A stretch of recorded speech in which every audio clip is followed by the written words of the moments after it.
lidayayyan ka cire su.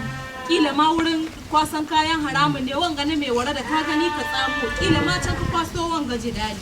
Wata 3 muna fama mai gida. Ka ki bari a cire maka wa'anga abubuwa. Ko dai dangin shedan ai suka ma wani abun uzuri. Ha ba da Allah mai gida. Sani baba. Ha ba. Assalamu alaikum. Sani baba. Aminu wa alaikum salam. Ba ka jiran tayi. No. A'a. Sani baba. Uwar gida a gajiya. Ya mai jiki. Lafiya lau ga yana. Ga abin da ya daɗe. Wai me ya same shi ne? Wallahi ba mu sani ba.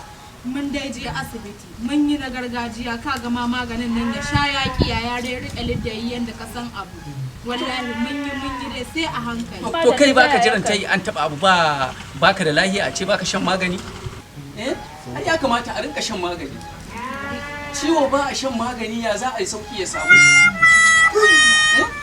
Haba baka jiran tayi. Na bari a cire liddayin. Ka gare magani gashi ga. Ai kuma in ga ma abubuwan sun karo mashi wannan lura ai. Ai da ka taba shi kana tabawa zaka ga ya fada ma yake bai ma bari ma a cire. To ai ko wannan ya kara mashi ko wannan ya kara mashi da ka taba zaka ga ya buga nan ka bai ma bari ma ka taba wannan abu bare ma a cire shi ga wuya.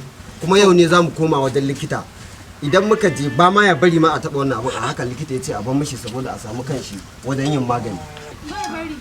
Allah dai ya sa ba zuwa ya gidan buki aka je aka sa mashi wani mungo anguwa. Wallahi abin da nake tunani kenan. Wallahi abin da nake tunani kenan. To wata 3 kenan wa. Wata 3 muna fama muna ta gani kenan.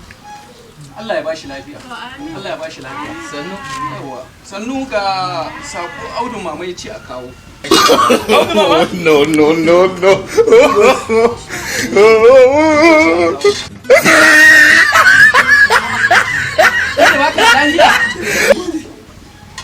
Mai gida? Ku ce muna mashi godiya Ubangiji Allah ya saka da alkhairi. To Allah ya kyauta. Allah ya tashi ka. Allah ya saka da alkhairi. Allah ya ƙara arziki. Allah ya ce abinda ya sa ba zai samu zuwa ba amma in ya dawo tafiya insha Allah zai zo. Mun gode ku yi mashi godiya Ubangiji Allah ya ƙara arziki. Allah ya ƙara arziki. Allah ya ƙara jin tausayin iyali. Muna godiya Ubangiji Allah ya tsara gaban shi da bayan shi. Allah ya kare shi sharrin makiya. Allah ya bashi abin da yake nema. Mun gode. Awali tashi batun magunguna. Audun mama ya wuce. Audun mama ya Ba wuce. shi ya zo ba yan albarka ya aiko. Allah mai gida kawo a so magani. Magani? Ya ji sauki. No.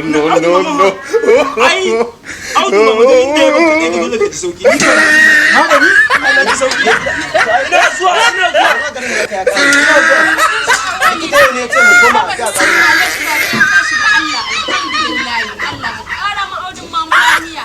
Allah ka saka bashi da bayan shi da kare shi.